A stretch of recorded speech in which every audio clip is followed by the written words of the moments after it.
Kita langsung belajar firman Tuhan.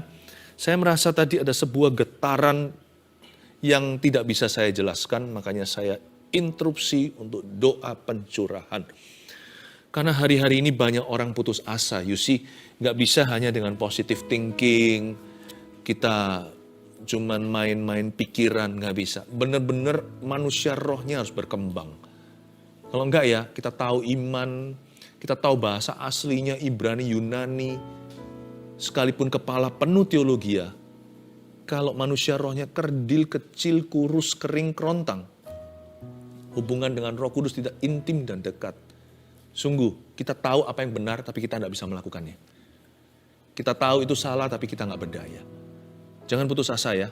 Roh Kudus itu di dalam dirimu lebih gede, lebih besar, lebih kuat daripada seluruh roh. Semua roh di dunia ini digabung jadi satu. Dan dia memenuhkan kasih karunia-Nya. Saya ajak Anda untuk membuka firman Tuhan di Yeremia pasal yang ke-31 ayat 16-22. Kasih judul masih ada harapan untuk hari depan. Ya, masih ada harapan untuk hari depan. Kita akan dimandikan oleh firman, akan kepenuhan iman. Jangan dikit-dikit putus asa jadi orang. Tuhan itu belum selesai sama hidup Anda. Tuhan belum selesai dengan hidup kita. Jadi jangan dikit-dikit mau quit. Jangan bentar-bentar menyerah. Ya. Ayat 16 baca. Beginilah firman Tuhan. Cegahlah suaramu dari menangis dan matamu dari mencucurkan air mata. Sebab untuk jerih payahmu ada ganjaran, demikianlah firman Tuhan. Mereka akan kembali dari negeri musuh. Masih ada harapan untuk hari depanmu. Saya ulang lagi ayat 17. Masih ada harapan untuk hari depanmu. Yang percaya katakan amin. Di rumah katakan amin secara keras. Amin. Masih ada harapan untuk hari depanmu. Demikianlah firman Tuhan. Anak-anak akan kembali ke daerah mereka. Apa yang dicuri musuh akan dipulihkan oleh Allah. Berhenti sampai 2 ayat dulu saya jelaskan. Beginilah firman Tuhan. Jadi Tuhan itu memberi kita rema hari ini. Ketika roh kita nyala ya, diciprat firman apapun meledak dan menjadi kuasa. Kalau roh kita lemah ya, dikasih firman apapun rasanya nggak bertumbuh di hati, dicuri burung iblis. Ya, seperti jatuh ke tanah paving, seperti jatuh ke atas aspal. Beginilah firman Tuhan. Terimalah ini sebagai sebuah suara langsung kepadamu, meskipun melalui mulut saya. Yang penting sumbernya, Tuhan berbicara. Beginilah firman Tuhan. Cegahlah suaramu dari menangis. Nggak boleh nangis. Cegahlah matamu dari mencucurkan air mata. Ini bukan larangan untuk kita itu meneteskan air mata ketika berdoa. Bukan. Ini adalah air mata putus asa. Janganlah meratapi. Apa yang Tuhan katakan ada jalan. Apalagi kalau air matanya itu air mata kecewa. Buat apa kepahitan? Ini bukanlah tears of faith atau air mata iman. Apalagi air mata pengharapan. Sebab Alkitab mengatakan berikutnya, sebab untuk jerih payahmu akan ada ganjaran. Tuhan tuh gak pernah melupakan keteguhan iman kita. Memang kadang-kadang iman tidak instan. Ya, kita bisa beriman secara instan, tapi hasil iman gak tentu instan. Iman kan kita percaya dulu sebelum melihat. Iman timbul dari pendengaran. Waktu kita mendengarnya muncul iman. Nggak tentu langsung melihat sesuatu. Tetapi iman itu di dalamnya adalah kebenaran. Kebenaran bunyinya begini, sebab untuk jerih payahmu. Kalau kita bukan berjerih payah untuk sesuatu yang sia-sia atau fana, kalau kita berjerih payah untuk sesuatu yang ada dalam firman, akan ada ganjaran. Ganjaran sini bukan hukuman, ada upah untuk ketekunan. Ada upah untuk ketekunan iman. Hope does not disappoint. Roma 5 saya jadi ingat. Karena kita diselamatkan oleh pengharapan. Ini bukan keselamatan masuk surga, tapi hidup di dunia ini untuk bisa move on ke masa depan. Untuk kita bisa menganjakkan kaki ke hari esok. Nggak bisa enggak loh, tanpa pengharapan. Karena kita diselamatkan oleh pengharapan. Dan pengharapan tidak mengecewakan. Orang yang kehabisan pengharapan itu bahaya. Mendingan kita kehilangan iman. Masih dengar, waktu kita dengar, langsung imannya muncul baru. Orang gak punya iman asal dia berada di posisi yang tepat untuk menerima, asal dia berada di lingkungan yang benar. Kalau dia duduk diam di kaki Yesus seperti hari ini, keluarga Saat Teduh, Anda mendapat firman, siraman firman. Demikian seringkali dikatakan. Pasti tumbuh. Yang paling bahaya orang kalau kehilangan pengharapan. Pengharapan itu adalah cadangan devisa. Pengharapan itu adalah bensin cadangan. Kalau kita naik pesawat gitu ya, misalnya ada kebocoran satu tangki, untung ada tangki satunya lagi. Kalau tangki satunya lagi itu bocor, siap-siap untuk jatuh terjun bebas ke dalam lautan. Lebih mengerikan lagi kalau jatuh ke atas daratan. Pengharapan itu tangki terakhirnya. Karena iman adalah dasar dari segala sesuatu yang kita harapkan. Ibrani pasal 11. Bukti segala sesuatu yang belum terlihat. Jadi iman adalah dasar dari apa yang kita harapkan. Di mana ada harapan, mudah beriman. Karena itu jangan sampai kita tuh kehilangan pengharapan. Makanya Tuhan ngomong di sini dari awal-awal. Belum kasih firman iman, Tuhan sudah bicara begini, masih ada harapan untuk hari depanmu. Supaya mereka berkata, masih ada chance, masih ada kesempatan. Disitulah tiba-tiba akan muncul iman. Masih ada harapan untuk hari depanmu. Orang gak punya pengharapan itu bahaya sekali. Bisa berujung bunuh diri. Biasanya gelap mata kan? Bayangkan, kalau orang itu lompat dari tingkat 10 atau lebih. Misalnya di slow-mo atau slow motion. Ya kan, dipelankan videonya. Ini ilustrasi saja. Waktu dia lompat dari tingkat 10, tingkat 9, dia masih melihat tingkat 8, mungkin keluarganya tinggal di tingkat 2. Waktu dia sampai di tingkat 2, dia melihat anaknya mungkin berkata, "Papa mana? Aku juara." Dia mau naik lagi ke tingkat 10 itu. Nggak jadi bunuh diri, nggak bisa kan? Siapa tahu tuh dia sebelum sampai ke tanah, bercipratan berlumuran darah. Mungkin di lantai 2, waktu itu Tuhan menjawab doa. Buat apa putus pengharapan? Makanya orang yang bunuh diri itu orang yang matanya gelap. Dia buta mata. Gelap mata itu bahaya. Kenapa manusia matanya bisa gelap? Karena hatinya hilang pengharapan. Kenapa ada orang yang meninggalkan Tuhan, bahkan menjual Tuhan Yesus? Karena dia gak berharap lagi. Harapan itu kelihatannya, kedengarannya weak atau lemah. Iman itu yang gagah. Salah loh. Harapan itulah yang membuat iman itu muncul baru. Dan selalu muncul setiap pagi selalu baru. Masih ada harapan untuk hari depanmu. Sebab untuk jeripayamu ada ganjaran. Hope does not disappoint. Poin pertama tulislah. Masih ada harapan untuk hari depan. Karena itu nomor 1. Jangan ratapi keadaan sekarang. Tapi taburlah air mata iman. Nah itu tulis. Jangan ratapi keadaan sekarang. Dilarang nangis, dilarang keras. Bukan berarti tidak boleh mencucurkan air mata. Ini tidak kontradiksi apa yang dituliskan di kitab Mazmur. Yang menabur dengan mencucurkan air mata akan menuai dengan sorak-sorai. Itu bukan air mata putus asa.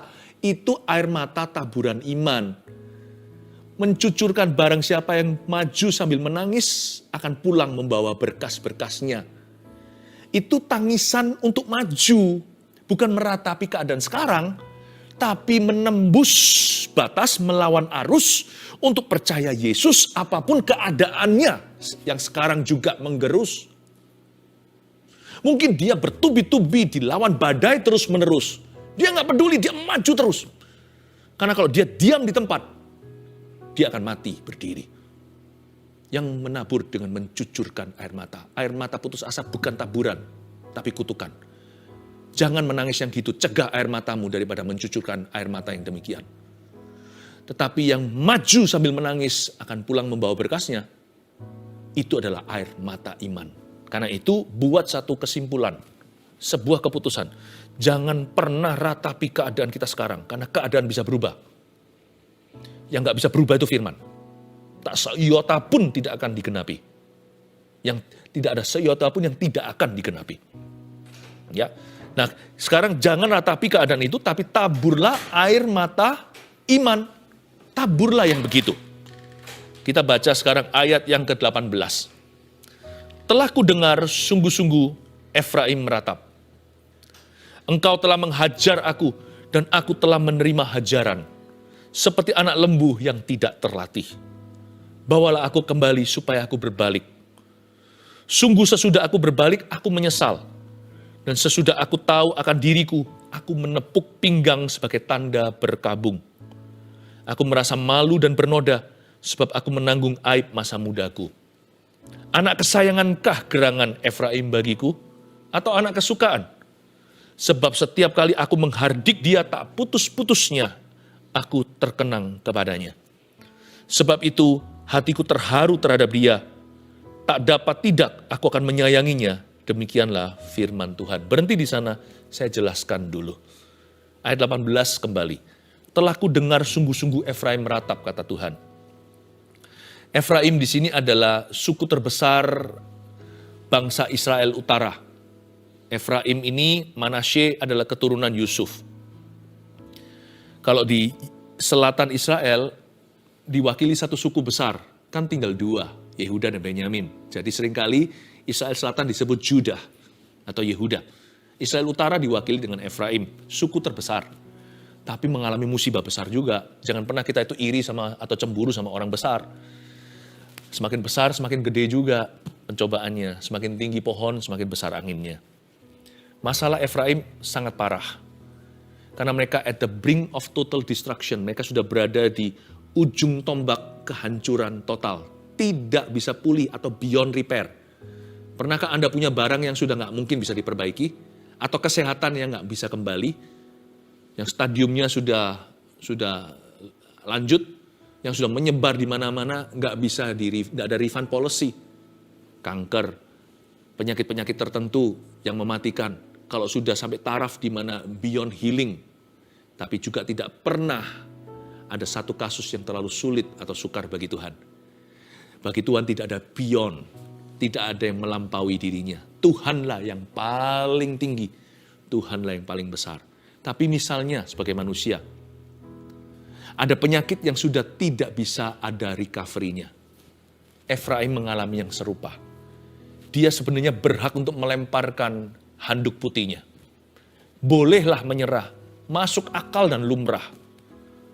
Tapi Tuhan ngomong begini, kalau Tuhan belum ketok palu, manusia bisa vonis sekalipun dengan fakta yang tidak bisa disangkali. Kalau Tuhan berkata berubah, berubah semua.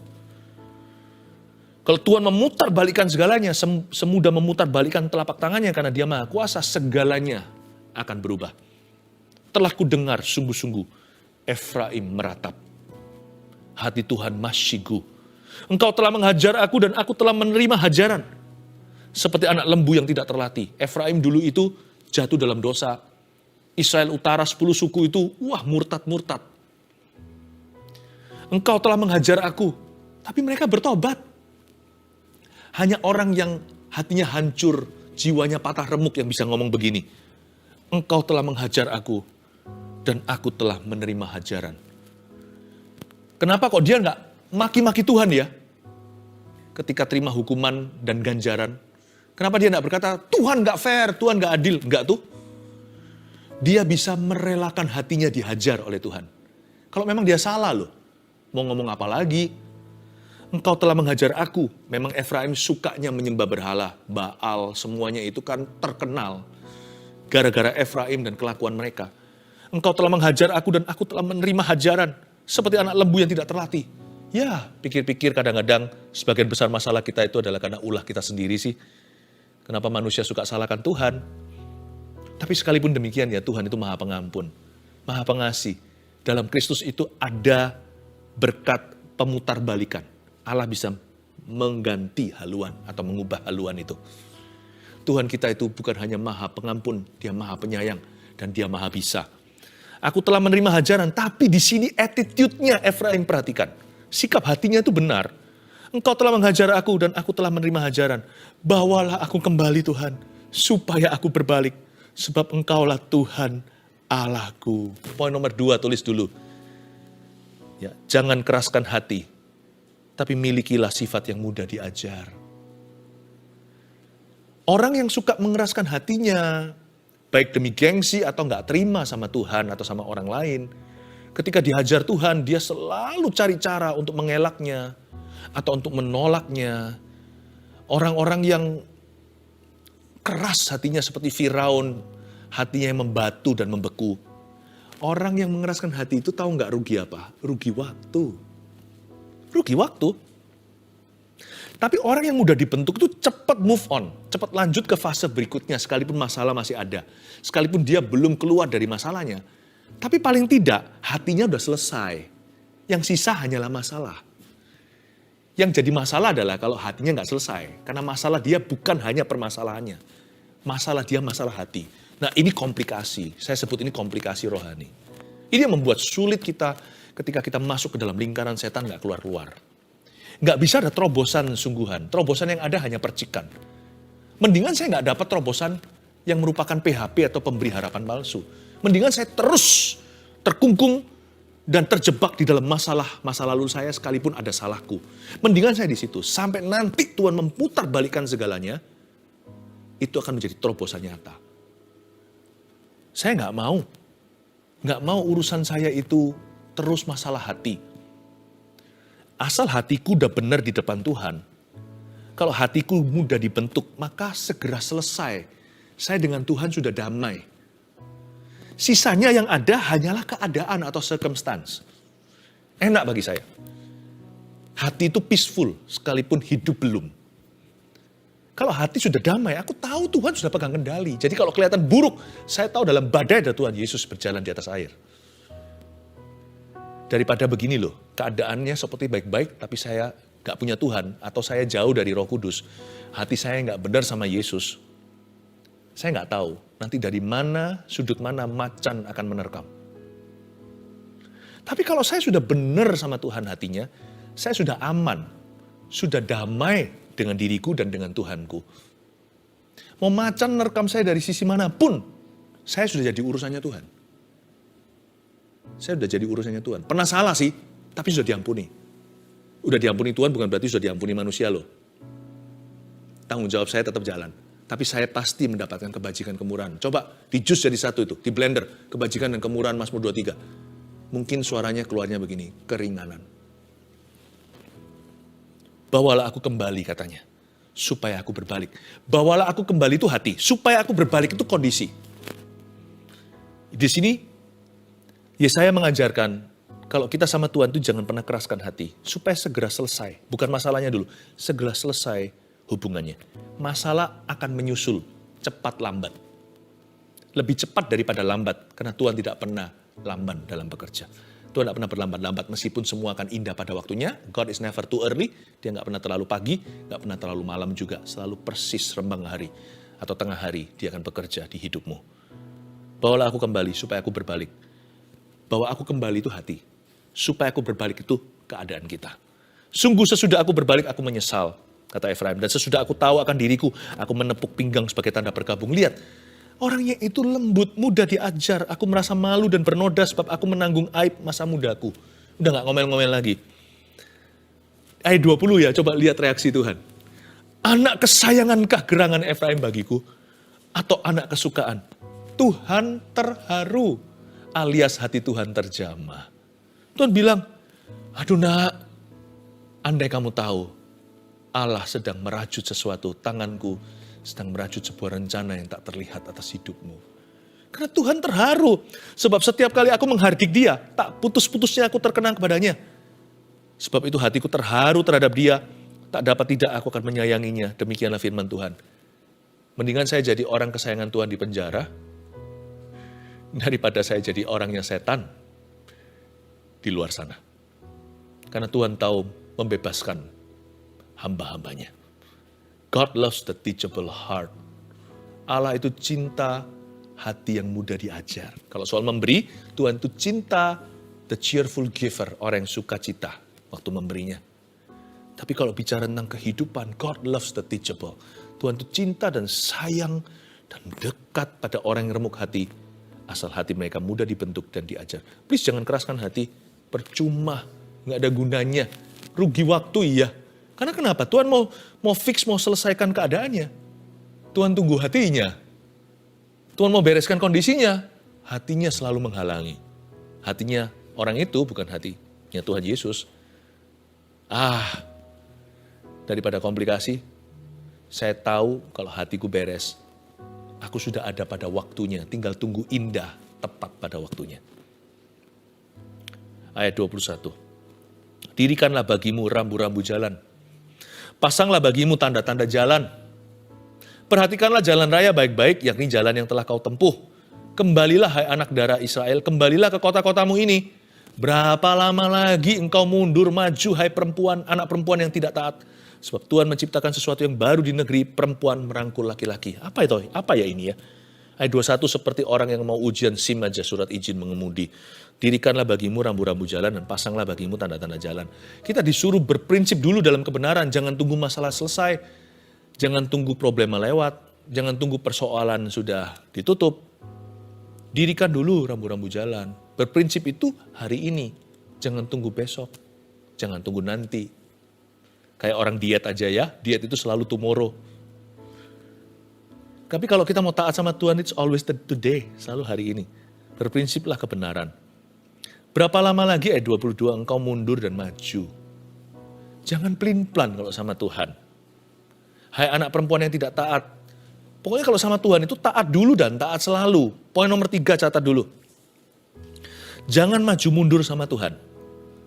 Tapi yang konsisten dalam ketaatan. Kalau sama Tuhan itu jangan pelin-pelan. Kalau kita belum melihat kondisi kita berubah atau keadaan kita ada terobosan, taat dulu. Gak pernah salah pokoknya, gak pernah salah. Taat itu kebenaran, gak pernah salah. Taat sama firman. Ada gak ada perubahan? Apakah doa ada setitik cerah pengharapan? Seperti Elia, apakah sudah melihat ada segumpal awan setelah 3,5 tahun tidak hujan? Saya tidak usah menunggu tanda di langit untuk menabur sesuatu. Menabur ketaatan itu selalu benar.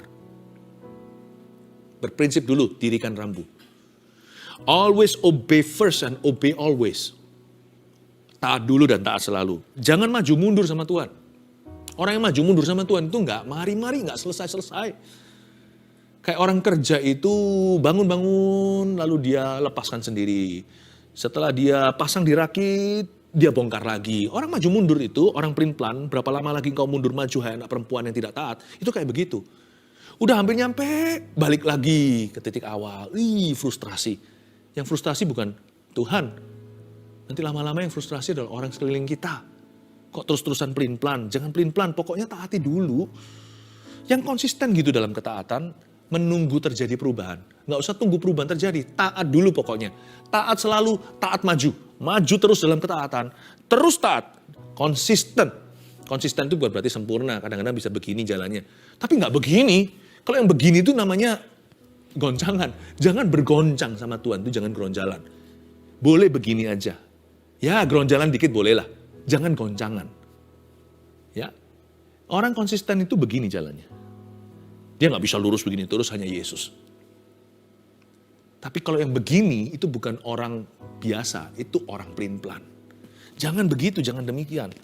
Jangan maju mundur sama Tuhan, tapi yang konsisten dalam ketaatan. Karena Anda tahu, masa depan masih ada harapan untuk masa depanmu. Konsisten aja maju. Memang saya belum lihat tuaian, yang saya tuai sekarang buruk. Tapi harusnya kita punya visi dan penglihatan. Bahwa masa depan adalah pengharapan, maka saya harus hari ini menabur ketaatan, ya kan? Karena masih ada harapan tuh hari depan, jangan ratapi keadaan sekarang. Poin pertama tadi, kita review. Tapi taburlah air mata iman. Karena masih ada harapan tuh hari depan, jangan keraskan hati. Tapi milikilah sifat yang mudah diajar. Supaya cepat maju dan segera melaju dengan Yesus. Karena masa depan itu ada di depan. Dan jelas-jelas Tuhan berkata ada damai sejahtera.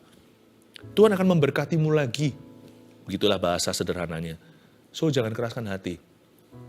Lain cerita kalau kita sekarang mati, gak ada sorga, gak ada neraka, ya sudah keraskan hati. Apalagi kalau kita tahu ada sorga, jangan keraskan hatimu. Masa kita mau jauh, masa kita dengan Tuhan mau jauh. Karena masa depan kita itu penuh pengharapan, masih ada harapan. Bagi masa depan kita, untuk hari esok kita itu ada Tuhan, jangan keraskan hati. Karena kita perlu Tuhan di depan sana. Tapi miliki hati yang mudah diajar, supaya segera dibawa Tuhan masuk ke level berikutnya. Supaya Tuhan itu gak ngomongnya melulu pertobatan sama kita. Bisa bicara hal-hal lain, atau bicara kepada perkara-perkara berikutnya yang ada di dalam pikiran dan hatinya. Nantikan pewahyuan Allah, pewahyuan Tuhan itu ada. Karena masa depan kita itu masih ada harapan untuk hari depan kita. Jangan maju mundur ya. Yang konsisten dalam kesaatan. Tabur terus. I have a future. Yes, I have a hopeful future. Aku masih punya masa depan dalam Tuhan. Saya kasih kalimat yang terakhir tadi di sini saya jelaskan. Saya jelaskan mungkin supaya jangan sampai ada yang kebingungan. Sebab Tuhan menciptakan sesuatu yang baru di negeri ayat 22b. Perempuan merangkul laki-laki. Kata merangkul laki-laki, perempuan merangkul laki-laki ini bukan rangkul gini. Menggendong. Ini perempuan kuat sekali kalau secara fisik. Wanita memang lebih lemah. Gak sekuat pria tenaganya. Ayat ini ilustrasi untuk menunjukkan ketika engkau taat, kau akan kuat. Kan disebut dari tadi, Israel seperti putri Sion, dilambangkan sebagai wanita. Demikian pula gereja Tuhan seperti mempelai perempuan. Kita ini yang lemah, tapi waktu kita semakin taat sama Tuhan, menabur yang benar, we will get stronger to the point pada saat titik di mana kita bisa menjadi lebih kuat daripada orang-orang yang seperti seolah-olah di luar sana itu mereka semua tabah. Kita itu merasa paling lemah, tapi kalau kita taat pada firman Allah, nanti akan berubah. Kita yang menguatkan mereka. Aneh ya, nanti yang menguatkan orang lain adalah orang yang dalam masalah. Yang mendoakan, yang menabur dengan mencucurkan air mata untuk kebangunan rohani adalah orang-orang yang dihimpit oleh problema. God will make you stronger. Anehnya begini, mitosnya bilang begini, mana bisa aku taat? Kan aku lemah. Aku tunggu kuat dulu baru bisa taat sama Tuhan. Salah. Justru kalau Anda lemah, taatlah. Anda akan semakin kuat. Telur ayam mana dulu kalau menurut penciptaan hewan yang diciptakan Allah? Ayam dulu. Taat dulu, baru kuat kemudian. Jangan tunggu kuat dulu baru taat. Waktu Anda menabur dalam ketaatan, kok jadi kuat ya? Tiba-tiba Anda mengatasi persoalan Anda. Anda malah menguatkan orang lain di dalam himpitan masalahmu sendiri. Lalu ketika miracle happen, suatu mujizat terjadi, orang lain ditolong, seperti Yusuf menolong juru ini, juru itu, tukang roti, ya, mengartikan mimpi, tukang minum di dalam penjara. Tapi dia sendiri belum keluar, tapi orang lain diberkati, orang lain mengalami penggenapan firman, tapi waktu dia sendiri akhirnya dilawat Tuhan, kemuliaan Tuhan penuh dalam hidupnya. Karena dia nak menunggu agar dia sendiri penuh untuk dia memberkati orang lain dulu. Tahu nggak? Nggak tentu lakonnya itu nanti yang akan terlebih dahulu ditolong sama Tuhan. Tapi lakon menang belakang. Ketika dia diangkat, seluruh dunianya diangkat bersama dengan dia. Yusuf jadi pemerintah. Saya izinkan saya mengatakan kepada Anda, orang yang merasa diri lemah iman, justru harus taat sama Tuhan. Taat sama firman. Semakin kau taat, semakin kuat. Sebab Tuhan akan menciptakan ini, sebuah fenomena nanti di hidupmu. Perempuan menggendong laki-laki. You'll be stronger than your strong friends. Anda lebih kuat daripada orang-orang yang selama ini di mata Anda kuat. Poin 1, 2, 3 dicatat. Ingat, kalimat ini adalah rema buat kita. Masih ada harapan untuk hari depanmu. Dear keluarga saat teduh. Haleluya, mari serahkan hidup kita kepadanya sekali lagi.